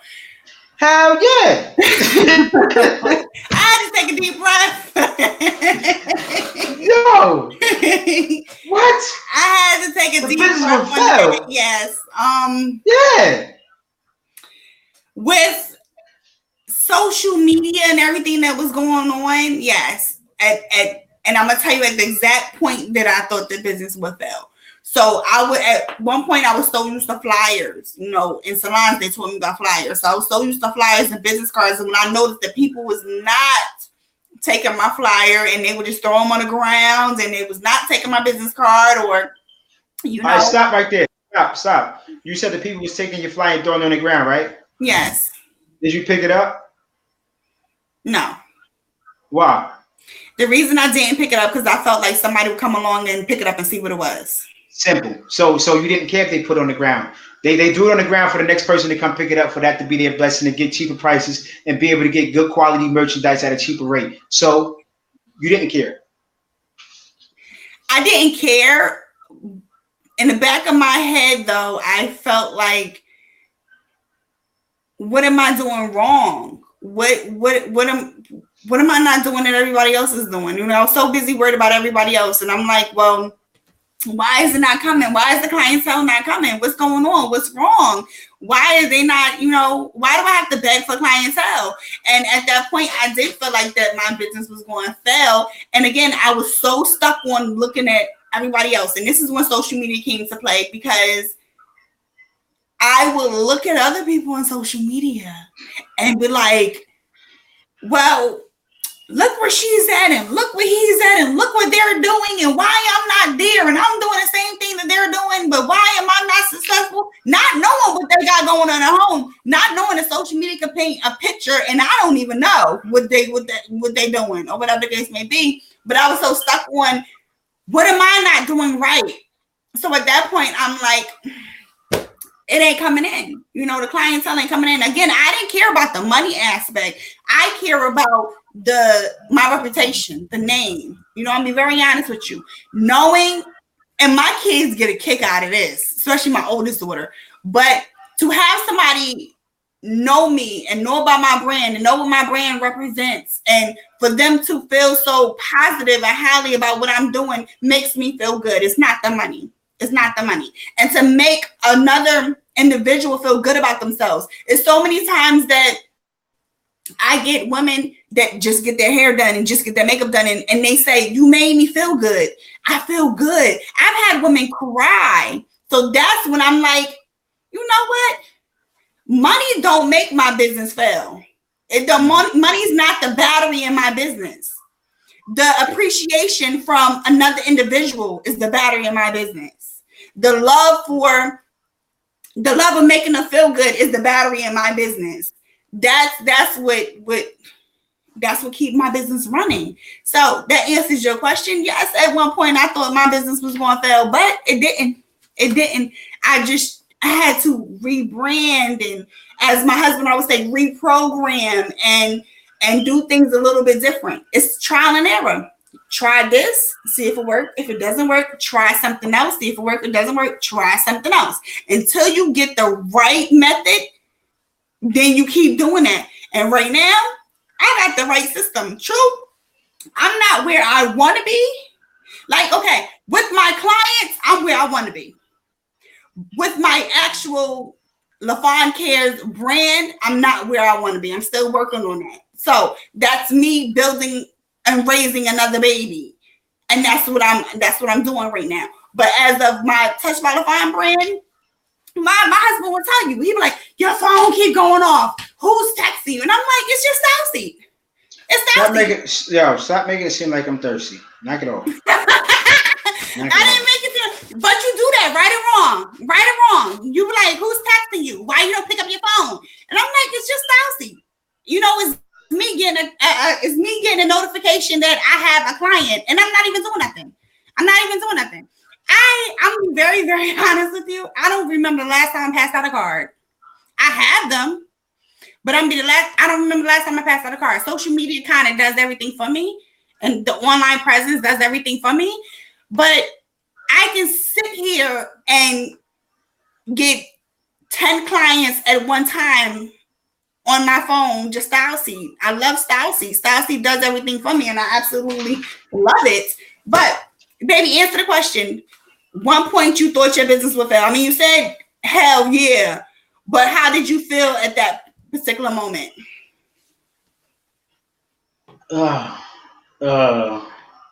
I felt like that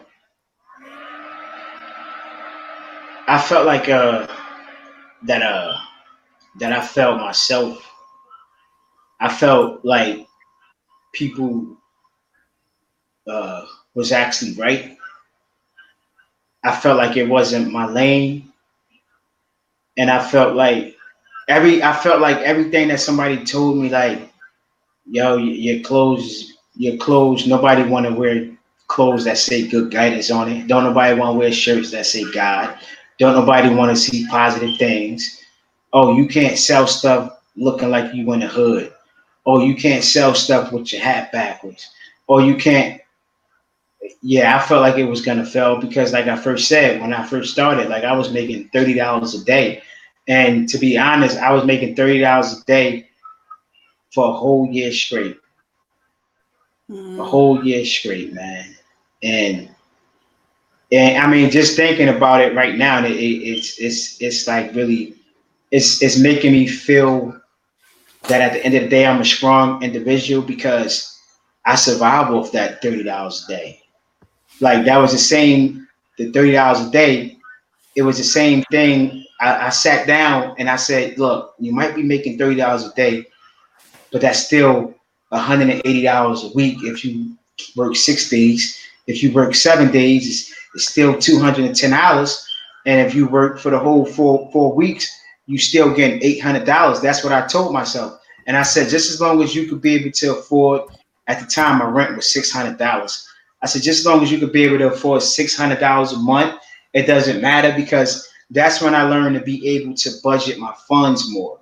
Like, as opposed to me going out to eat, I wasn't going out to eat. I started eating oodles and noodles more. I started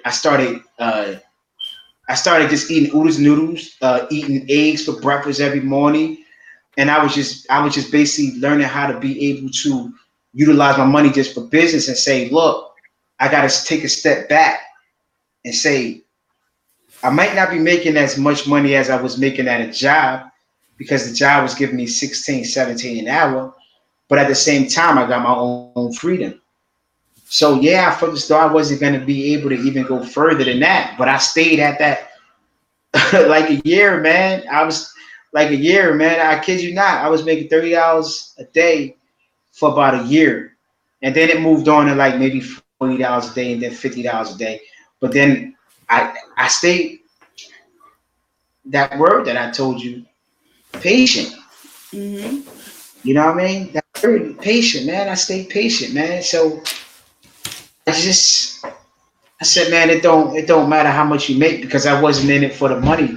Mm-hmm. I was in it to see basically how strong I was. So yeah, that was a time where I felt as though my business wasn't gonna survive. Now, I mean, I am the business. I am the plug. Absolutely.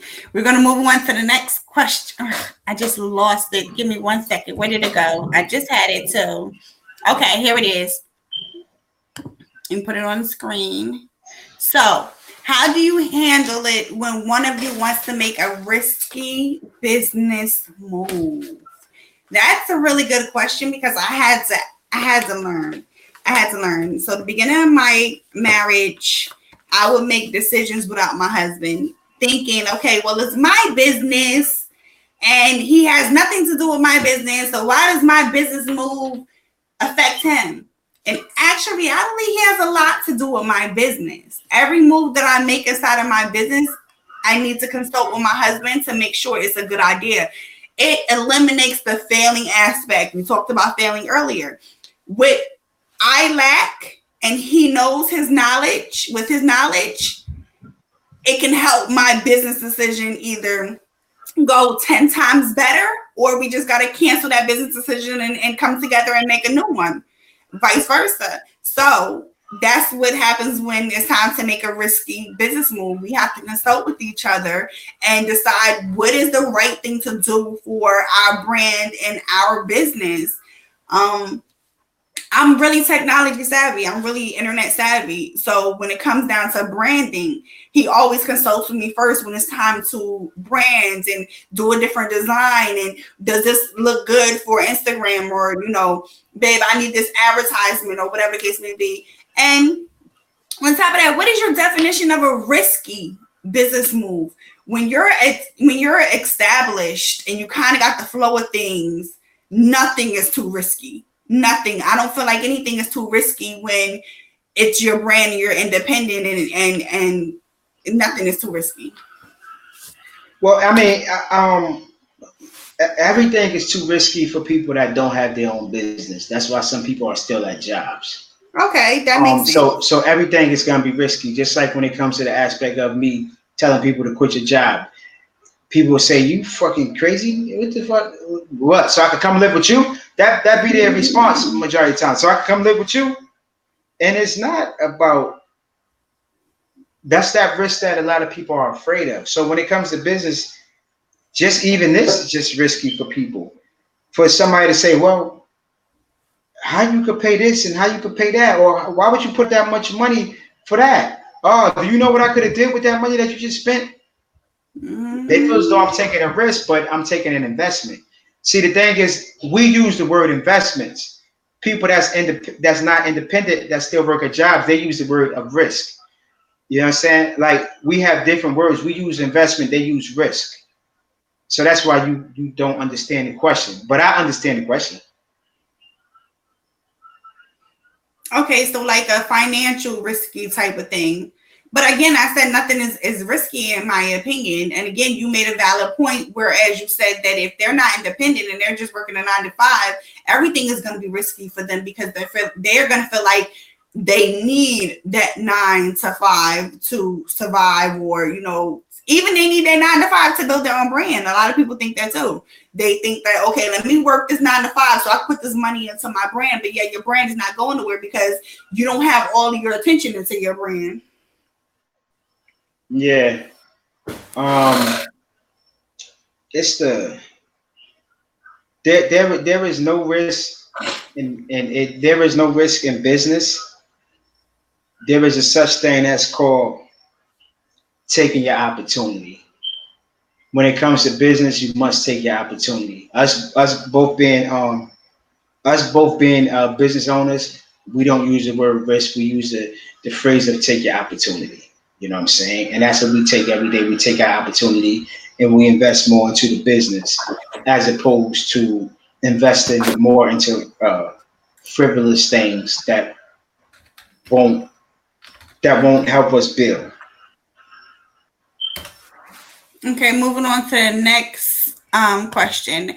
How did you guys come up with your name? So, my name is Lafone. That's my middle name. That's my birth name. That's the name that I was given by my parents. And I always wanted something with Lafone. Lafone it sounded so unique and so French-like that I wanted something with the word or the name Lafone. And touched. What am I doing when I'm touching your face? I'm touching your hair. You're getting touched by me. So Touched by Lafone. That was the reason I named my brand Touched by Lafone, and it was very catchy. A lot of people come to me and was like, "Oh, I can't wait to get touched by Lafone," or touched. And then Lafone Cares is another thing. Again, that's my name, and I actually do care about your hair. So Lafone Cares. Oh my God. Yo, you heard it? I tried to cover it up. Jesus Christ. Okay, moving forward. How did you come up with Good Guidance, the name? Good Guidance. Basically, Good Guidance is the brand. I came up with Good Guidance. Basically, Good Guidance symbolizes when wrong goes right. If anybody ever seen my logo,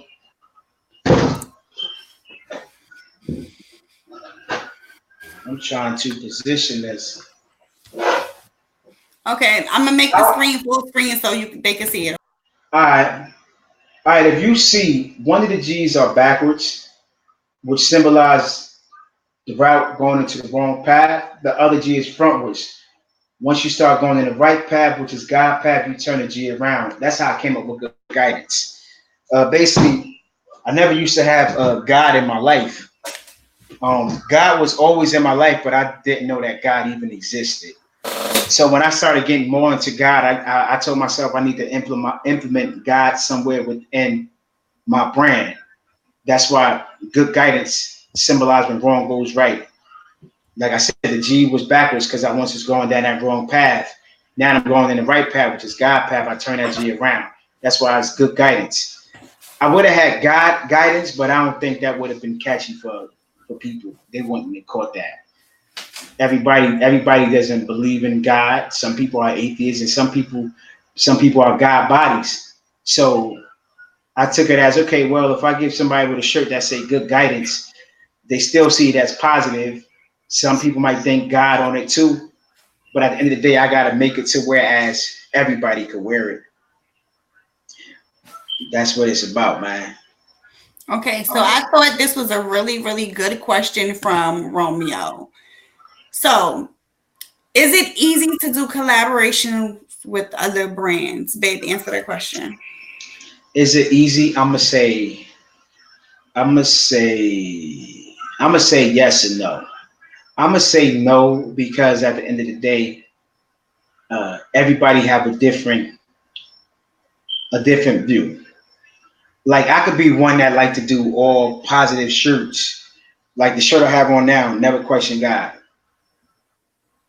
right? Somebody else could want to make a shirt that say fuck bitches. I don't believe in that, but I see people wearing them shirts. They buy them shirts. Somebody will buy that shirt before they even buy my shirt, to be honest. I see more of those shirts walking around that got things on it, but I wouldn't be able to collab with somebody on that because that's not what I believe in. Even if somebody wanted me to make shirts for them for their own brand and they say anything of the nature of they had to deal with bitches or sluts or whores, I'm not gonna touch it. Why? Because that's not things that I believe in. And not saying that in business you're supposed to bring your belief into what other people are doing. You're not supposed to, but that doesn't necessarily mean that I want to be able to have to kids to come around and they pick up a shirt that I got left around. They say, bitches ain't shit. And they reading it and they not knowing what they're reading. You know what I mean? So I wouldn't want nobody to fall or see that shirt sitting there. So, and a reason on how you can collab with somebody if you like-minded with that same individual. Y'all have the same insight. Y'all had the same hustling mentality. Y'all had the same grind. Then it's okay to want to build with that person. Mm-hmm. But if we talking about somebody that's basically not the same as you, and then it wouldn't succeed. Y'all just always be clashing about the design or branding of the brand itself. I agree with the whole clashing aspect. When it comes to collaboration, I don't want to collaborate with anybody that's not vibing with me, that's not on the same mental um, level as me, as well as not on the same dedication as I am, because then they're not going to understand and they're not going to view what I'm doing the same way that I view it. So I'm just piggybacking off of what my husband said, and I totally agree with what he says. So I'm not gonna say it's hard to collab. You just have to pick and choose who you want to collab with, and then it becomes easy. So yes. Let's see. Was it a timeline, like if it didn't work, you'll go back to a 9 to 5? No. Hell no. Oh no. Let me talk about this, right? It would never be a time where I would go punch somebody's 9 to 5. I'm not against nobody's 9 to 5. I salute all of those that are out doing the 9 to 5. But for me personally, the 9 to 5 is not for me. The 9 to 5 isn't for me because I'm a boss. Me being the boss, I cannot see somebody telling me to go clean the motherfucking to go clean up nothing. To be honest, I'm gonna be honest with y'all. I barely like to even clean up stuff in my own house, let alone if I'm working at somebody and I'm probably being a janitor and they tell me go sweep and mop the hall. I might look at them crazy because I barely like picking up a broom at my house. I like to just come in the house, take a shower, and lay down. But I gotta clean up here. You know what I mean? Not only do I gotta clean up here, I gotta clean up when I go to PA too. So nah, you know what I mean? And I'm a boss. I think as a boss, I think that when you are a boss or when you have boss thoughts, that the idea of a job, it never crosses your mind. It's never gonna cross your mind because you can't see somebody else telling you, oh, you can't go to your kid's graduation. Oh, you can't call out of work. Oh, I know your friend's birthday party today, but you want to clap. Oh, you can't go here. You can't. I'm not nobody kid. Again, I'm not knocking nobody with the 9 to 5, but I'm happy that I'm a boss because if the kids are having something, I can attend. If I feel like sleeping a little longer, maybe sleeping little longer, 30 minutes in the bed, I could do so. If I don't feel like going to work tomorrow, I could do so. I don't have to go to work. If I want to do something if I say I'm gonna go out tomorrow and do sales and marketing, and if I change my mind, I don't have to go out. I could do something else with my business. You know what I'm saying? So the idea of a 9 to 5, mm, mm, I think I have nightmares about that. We can sleeping or somebody telling me, no, or even have to say, acting like I'm sick and call up a job, be like, yeah, I don't feel good. I'm not gonna do that. I would never go back to a 9 to 5. I'm sorry. I love my boss like tendencies because I'm a boss. I love to make my own decisions. I love to do whatever I want to do and Mm-hmm. not have to answer to nobody. So, yeah, I would never go back to a 9 to 5. Nope, not going to happen. I create my own hours. I can rearrange. For example, my little cousin had a birthday party on Saturday, and I dropped my daughter off there, and I still had to work, but I was able to rearrange my clients to be able to go back and pick up my daughter and still spend time at that birthday party and have a good time. So I love doing that. If I was at a 9 to 5, guess what? I can't get off of work until they say you can clock out. And that's just Yeah. Not only that, like this is America. They say that this is the land of the free, but a job, I feel as though a job is not freedom. A job isn't freedom. And a job isn't freedom because a lot of people they working for basically pennies, while the big people in the corporate is making billions. It just the money doesn't add up. Me Mhm. being as a boss, if you getting a billion, I need to at least give me 8 or 10 million from out of your billion because I help make the company. Just like when I go to these fast food joints and they giving people what's the minimum wage? $8.50, $8. They're giving people $8.50 an hour to flip them burgers, make these transactions to make the people in the higher level, the corporate, make the money, but they not making nothing. It don't make sense. You know what I'm saying? Just like when me and her when we start hiring people and we bring people onto our business, we're gonna make sure that they have stock within the company. We're gonna make sure when it's time for lunch that we're gonna pay for their lunch. We're gonna make sure that when they need, if they have a baby, they're gonna have babysitting service. We're gonna make sure that our employees is more so like family, is more so like love. People go to these jobs. These jobs don't even love you. They don't care how you get to work. They don't care if your kid got a cold. They don't care if your kid even got to go to the hospital. They don't even care if your father died last night. If you don't got paid sick days or paid what is that bereavement or whatever the word is, if you don't got that, they're not giving you that. You go to these jobs and they don't have nothing for you. Only thing you there to do is work for them and help them get rich. While you can only do is be able to hopefully you can help pay your goddamn rent. Hopefully you can pay your PSE&G bill. Hopefully at the end of the week you can take your daughter to the movies with that money. Whereas the people in the bigger corporation, their kids already got stocks and bonds in the company.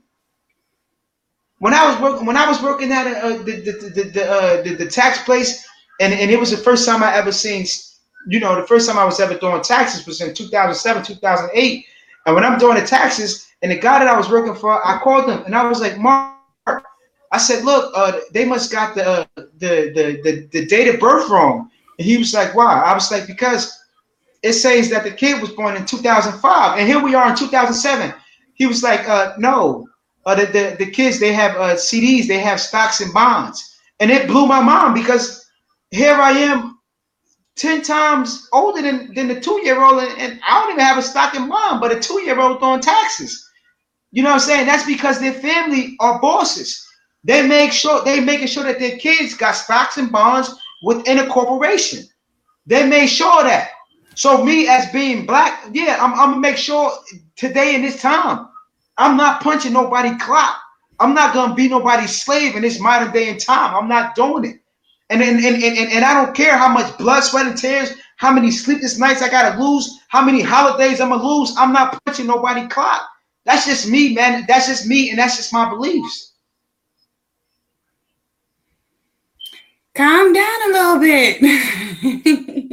No, I ain't calm. You got real passionate. So, someone came in a little late. Tasha, hey Tasha. So I'm gonna flash her question because it's very similar to what we talked about earlier. How did you deal with financial risk and bills when just getting started? Grind. Ron, all right, check Grind it. like you have nothing, which you do. You have nothing. So you grind like you ain't got a penny. You grind like your life depending on it, and it will come. It will come. Your bills will be paid. Trust and believe. Yeah. I'm living proof of it. Just like I mentioned earlier, I had 3 days to come up. No, it was 2 days. I remember it was 2 days to come up with $3,000 to be able to move out of my old apartment because I was, instead of getting evicted, they said we wasn't resigning your lease and my lease was up. So I had to come up with that money and I did it. I did it and I grind and you couldn't tell me nothing. So sometimes you're going to have sleepless nights. No, you are. Okay. You are going to have sleepless nights, especially in the beginning. Especially in the beginning because it's only you. You have no team. You have no support. It's just you. So you gotta get out there and you gotta bust a move. So the financial risk does not exist. You just gotta get out there and do it. Mm-hmm. Definitely. If somebody is just starting a business and they talking about finances, you basically have to be able to say, okay, what's more important? Is going out to eat more important or my bills? Like I previously said in the beginning of this, when I first started my business, I was only making $30 a day. But I knew $30 a day was 108 hours a week. Times that by four. You know what I'm saying? And utilize that to be able to grow. It don't matter what you're growing with, you just got to be able to grow. You know what I'm saying? You definitely have to be able to grow. The bills is gonna get paid as long as you basically separate them. And what I mean separate them, let's say your bills is like $2,000 a month, uh, and you're one person. All right, let's take those 30 days and say, all right, the 2,000, divide that by 30 days. So that means every day you got to make sure that you bring in at least like $65 a day, so you can be able to make the bare minimum of even whether it's your mortgage, your bills, or if all your bills are combined are $2,000. Divide that by them 30 days of the week. Just know that every day you got to get $70 a day. You know what I'm saying? You got to get $70 a day. That's the bare minimum that you must make, and grow from there. We have a comment, not a question. So Samaya says, "Thank you both for this conversation. Entrepreneurs need encouragement, help, Oh, conversation." that's cool. She was here at the beginning, right? I believe Samaya Was that was. the first? I know somebody put a comment and said that's really great. It could be the wrong person, but if it's the right person, we appreciate you for staying in this live the whole time, because we was live for about 2 hours now. The show was supposed to have been only from 8 to 9, but I guess we went a little further because we just wanted to talk to y'all a little more about different things. Next week it is going to be something different. It's going to be something different every week. And like I said previously before, like the more viewers that come into the room, the longer that we will be able to stay on and be able to be live a little more often than usual. We want to be able, we start off with 1 week, then eventually the more viewers we get, we're going to take it into 2 weeks. I mean, 2 days out of a week or 3 days out of a week or 4 days out of a week, to where we could be able to just build in process. But as long as we know that y'all watching, we're going to stay here. We're going to give y'all the motivation. We didn't get the 500 viewers in the room at one time, but I That's think okay. we did have about 30 people in the room at one time. But you was talking about 500 viewers in the room at one time. We're gonna get there. Yeah, We're gonna get there. We yeah, didn't I know we're gonna get we there. didn't want to make this giveaway just easy. We did not want to make this giveaway easy. We wanted you guys to share, and when we have that 500 views, we definitely give it away. So we have one last question. We're gonna take this last question and then we're gonna wrap it up. So Romeo asked, how do you handle different business ventures that each other don't support? That doesn't exist. If Yeah, it doesn't. You was about to say why it don't exist. Go ahead. It doesn't exist because we respect each other's decisions. We respect each other's why we shouldn't do something and why we don't agree with something. And we talk about it and we bring it to the forefront. And I don't want to say plead our case, but we bring it to the forefront and we discuss it. And if one does not agree with it, then it does not go down. Yeah, definitely. Basically, like she has her own business, I have my own business, but together we are a force. So if she doesn't agree with something that I want to do, then I got to take it as is. Because let's say for instance, if I do it and it doesn't be as successful as I think it is gonna be, I don't want to have to deal with the thing of saying I told you not to do it. It's okay to hear the words of "I told you not to do it" from somebody else, but it's different when it comes from the person that you're sleeping in the bed with at night, because that's a person that you're supposed to trust and you're supposed to take their word first before anyone else. So if you in a relationship and you have a wife or girlfriend or significant other or whatever the case may have be, if they don't want to do something and it's only right for you not to do it, You know what I'm saying? Uh, it's out of respect. You know what I'm saying? Because when it comes to business, you always want to make sure that both parties are aware of what the next one is doing. That way, you are up in the loop of everything, and you're not basically in the background and being blinded. I agree. So we have a this made my made me smile just now. So someone said that we got you on the TV streaming over here. So we on a big screen. We have to on somebody's computer right Appreciate now. that, yo. Thank you, yo. Hey, yo, you know what? You know what? We was like before we had started this like me and her we like when me and her when we got together we spoke about I spoke about things that I want to do, she spoke about things that she want to do. Okay, cool. One thing I have always wanted to do, like she always tell me all the time, like I need to be a motivational speaker, and she will always tell me like I need to be more on the internet, be more active, because I could be able to talk to people, reach more people. The internet is big, the internet is big. I mean, I'm just really getting on the internet, you know what I'm saying? I'm just really learning all of these tools, all of these different things. That's why y'all can see me. I'm not sitting here pressing no buttons. She's over there pushing the buttons, adding the people on, because I really don't know about this internet thing.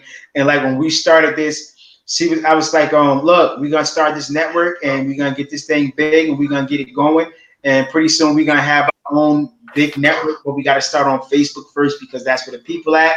We got to get the people from Facebook, and then we got to move them over to basically our own networking site, and we got to be able to create our own thing for everything, because being that we're independent, we don't want to have to be able to beg people to be able to get on their station or their channel or their anything. We want to be able to create platforms for other people that are out there that would like to market and just come on over, man. You know what I'm saying, man? We black, man. And I ain't got nothing against white people, but we black, man. We need all the love and support we could get, because as being black and as business owners, we create a product and then we eventually sell it, and then we don't own nothing thereafter. That's true. You know what? I want to piggyback off of that and touch something. So I watched a young MA interview, and she stated that she knew people that. Hey, yo, I thought you just said a young inmate. It registered after like, but go ahead. Young MA. So she stated that it was on Hollywood Unlocked. So they talked about people actually pretending, faking being independent. And she was like, yeah, I know a lot of people like that. They want the look of being independent, but they got somebody pushing them. They got somebody funding them. But to the world, they're independent because supposedly independent is the most popular thing. You get more respect, independent. And that's crazy. What you think about that, babe? If you notice that everybody that had the mainstream industry behind them, they're all independent right now. If you go look it up, Fantasia, one of them, she's saying she put up her own money right now.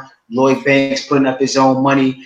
It's a lot of people that was in that mainstream era that realized that they're not getting the money that we think that they get. Why pretend? Why pretend? That's my question. Why pretend is because they want to make it seem like they made it. You know what I mean? Like how many times I told you? I told you this a few times. I told you this a lot. I say we look at these people on TV. I don't watch TV. All right, but I'd say we look at these people on TV. We think that they're rich, but they ain't got shit. They doing the same thing. They doing the same thing everybody that's minimum wage doing, working for somebody else.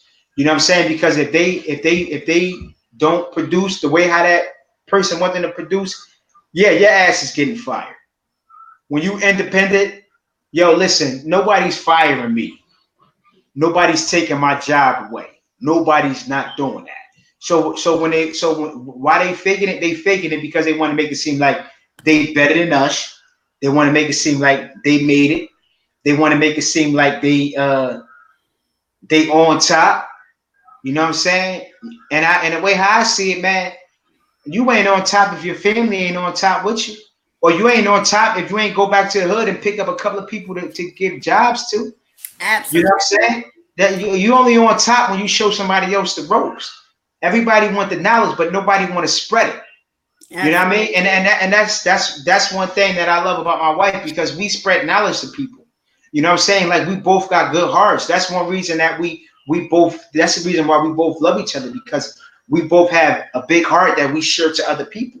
Whether or not if people understand it or take the love, or we give too much love, that's what some people would say, is that, oh, you I wouldn't do that. Like, I've been around people where they be like, dang, you good. Like, you really gonna do that for that dude? Yeah. They be like, oh, I wouldn't do that. You know why you wouldn't do it? Because you selfish. Reason why I do it, because God has blessed me every day. I don't care if I can have $1 in my pocket. If I see somebody that need that dollar, I'm gonna hand it to you. And I'm gonna hand it to you because at the end of the day, you needed it more than I did. Or providing opportunities for people. I'm gonna take what I did. So I had okay.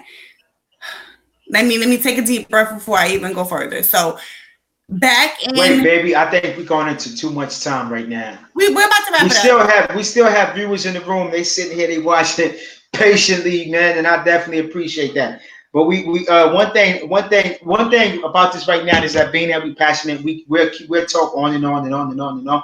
I even told her, like, we should do it like at least like Monday and Wednesday, twice a week start out, but she want to do it once a week. But if we was to do this Monday and Wednesday, we'll do an hour and a half or whatever. But today is supposed to only be from 8 to 9. But I do appreciate the people that's here. But go ahead, sweetheart.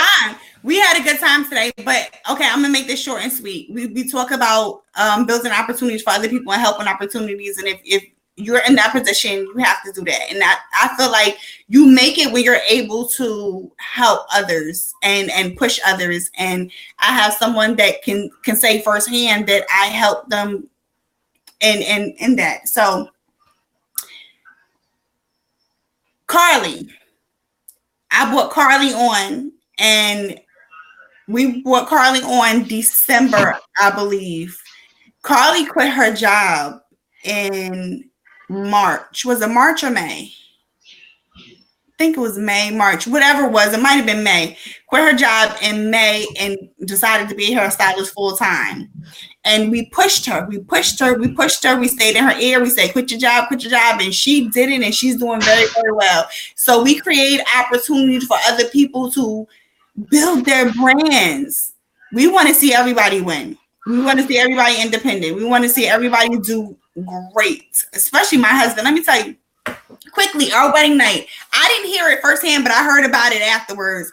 You know, my husband had one too many to drink on our wedding night, and he was standing on the van at the wedding, telling everybody to quit their job and start their own, screaming to the top of his lungs. That's how passionate he is. That's how passionate he is about it. But we're going to wrap it up. Again, we're here each and every Monday night at 8 p.m. I am so happy you guys stayed in here. We had an excellent boom. We had an excellent time. So again, we appreciate the viewers. We appreciate the shares. We appreciate everybody watching. We appreciate people taking what we got to say into consideration. And we definitely appreciate the ones that was here from the beginning all the way to the end. And I was on Facebook, and I see people doing watch parties. I seen like 5 watch parties when I was scrolling down of this video. So even people on the friends list, I appreciate y'all creating watch parties. 73 shares. So I definitely appreciate that. I know that when we get off of here, it's gonna be the 500 views, or even if it ain't, so be it. But at the end of the day, I definitely appreciate y'all. We are gonna be here every Monday. And if the more views we get, the more time we are going to be able to come on Monday and Wednesday. It's always going to be professional. It's always going to be reality. It's always going to be motivation. It's always going to be about you starting your own thing. Stop clapping. I'm never going to tell y'all to go work at another business. I'm always going to tell y'all to create your own. And let me tell y'all, independence doesn't necessarily mean you start your own thing. Independence just means that either you could be independent with somebody else. Independent means that you could be able that you could be able to do things with other people and just y'all all grow together as a team. That's all what independence means. Independence doesn't mean that you just start your own thing. It could just mean that maybe you got 10, I got 10, your cousin got 10, and the boy across the street got 10. We all 4 friends. We come together with $40 and we go build that $40 and make it into 80 by tomorrow. By tomorrow, the next day, we make 160. That's what independence is about. We keep flipping our money, we build it. That's what independence is about. Independence is about creating your own network and taking things to other levels. Again, my name is King with the Dream. That's my beautiful wife over there, Lafone, touched by Lafone. You know, y'all can catch us both on Instagram. I'm King with the Dream on Instagram also as well. I'm Good Guidance on Instagram. Also, Good Guidance Everything. Touched by Lafone Instagram. Lafone Kids on Instagram. Touched by Lafone on Facebook. We also had Holmes headquarters on Instagram too as well, man. We appreciate y'all watching. We appreciate y'all staying in here, man. Thank y'all. Bye, you guys.